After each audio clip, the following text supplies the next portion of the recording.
Gilles Poupin, je suis journaliste, je vais essayer un peu de diriger le trafic ce matin. Je vais d'abord vous présenter les participants au collectif pour cette conférence de presse. À ma gauche, Marie-Michel Poisson, qui est présidente du mouvement laïque québécois. Ici, Jamila Benhabib, qui est l'auteur de Ma vie à contre-Coran. Madame Marie-André Bertrand, qui est professeure émérite à l'Université de Montréal. Il y a également à ma droite ici Afida Oussédik, qui est architecte, qui est québécoise maintenant depuis 22 ans. Il y a Louise Mayou, qui est professeure de philosophie au Cégep du Vieux-Montréal. Il y a Andrea Richard, qui est venu tout spécialement de Trois-Rivières ce matin pour nous rencontrer, qui est l'auteur de Au-delà de la religion aux éditions Editas. Il y a Caroline Moreno, romancière et essayiste, dont le dernier roman, c'est Le Brigadier de Gosselin, c'est ça? Aux éditions Trois Pistoles. Alors, je vais d'abord juste une petite... Ah oui, excusez-moi, j'ai sauté. La dernière, et non la moindre, Fatma Djebar. Fatma est coordonnatrice de l'Association des parents de Côte-des-Neiges. Elle a de bien belles choses à vous dire. Je voulais souligner aussi l'absence de Yolande Guelda, qui au dernier moment n'a pu se joindre à nous, mais qui nous appuie. Il y a également Mme André Ferretti qui rentre de voyage aujourd'hui d'Europe, donc elle ne pourrait être là. Et il y a M. Jacques Godbout, le romancier et homme multidimensionnel, qui n'est pas là, mais qui voulait être là, mais qui est malheureusement souffrant ce matin et qui nous donne son appui.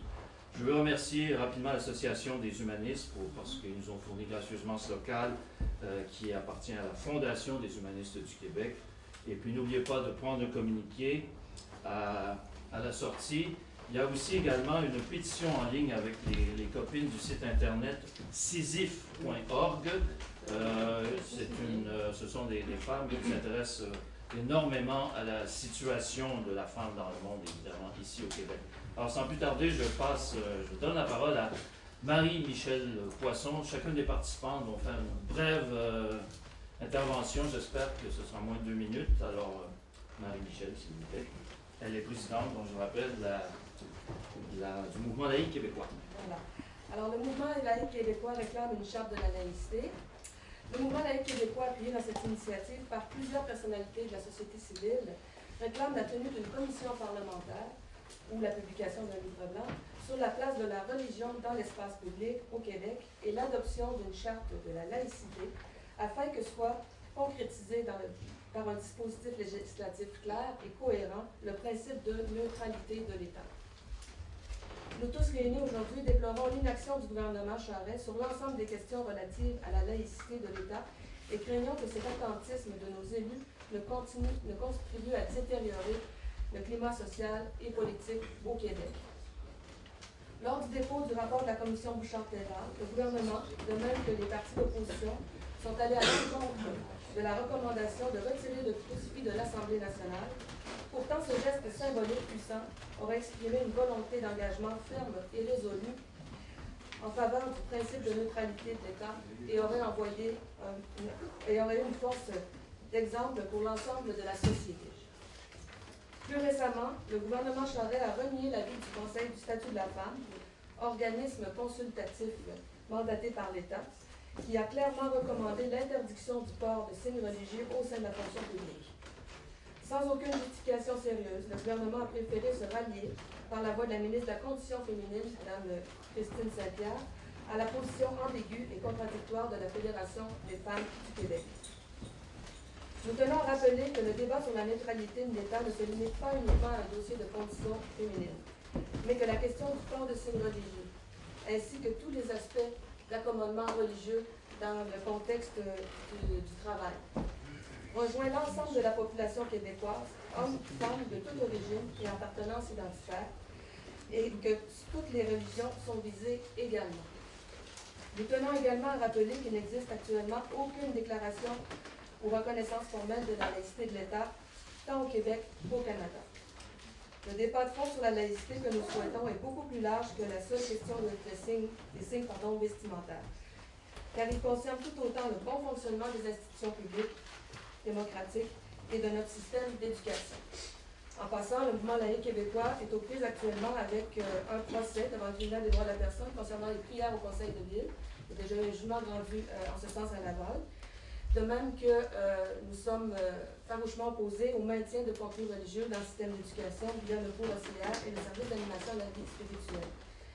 Et on sait que dans ces deux cas, la paix sociale dans les municipalités concernées est menacée et que ces procédures-là sont très coûteuses pour l'État, savoir le fonctionnement du tribunal des droits de la personne et le fonctionnement du tribunal de la Cour supérieure. Donc, l'ensemble des problèmes qui ont en commun d'avoir pour origine la présence indue du religieux dans certaines institutions étatiques demeurent toujours non résolus, ce qui génère des coûts, comme je viens de le dire, élevés tant moraux que financiers. Nous considérons donc que la saine gestion du bien commun et le maintien de la paix sociale passent par la restauration d'une véritable laïcité des institutions publiques et nous réaffirmons l'importance de redéfinir un contrat social faisant état des droits et des obligations de tous les citoyens envers les institutions communes.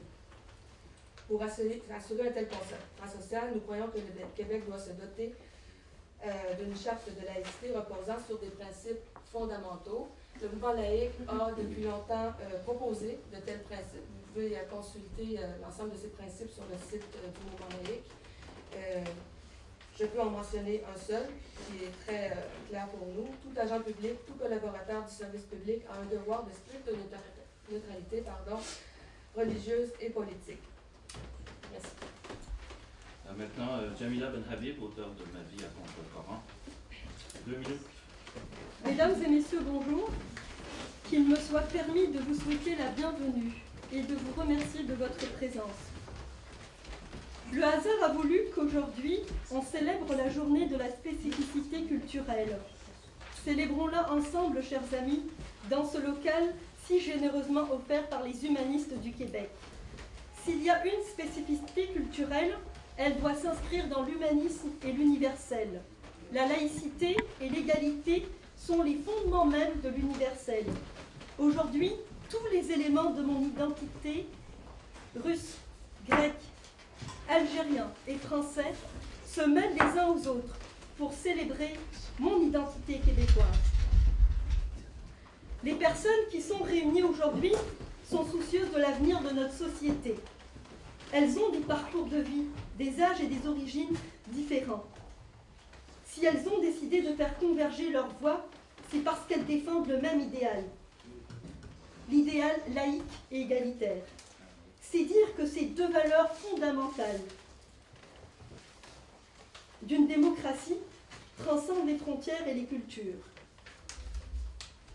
S'il est vrai que nous partageons le même idéal, cependant, nous ne nous battons pas à armes égales. Parce que nous ne subissons pas les mêmes menaces, les mêmes pressions et les mêmes intimidations. Vous aurez compris par là que lorsqu'on est de culture musulmane, comme je le suis, et lorsqu'on, en même temps, on se réclame de la liberté, de l'égalité et de la laïcité, on fait fatalement l'objet de menaces et d'intimidations. C'est d'ailleurs mon cas. Depuis que j'ai publié la semaine dernière ma lettre ouverte au sujet de la résolution controversée de la FFQ.